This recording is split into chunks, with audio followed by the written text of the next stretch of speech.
You can make your design in graphic design software, like Photoshop, Canva. Or you can download image on website and remove its background. You can drag and drop your design in Procolored software. Just need to click on RIP to start printing your design.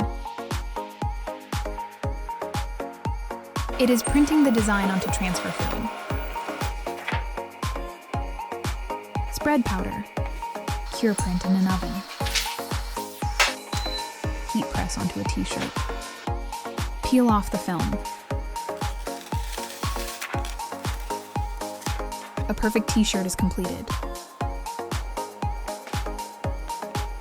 It just takes you a few minutes to do the weekly maintenance. Clean the encode strip and disc. Clean the ink on the platform.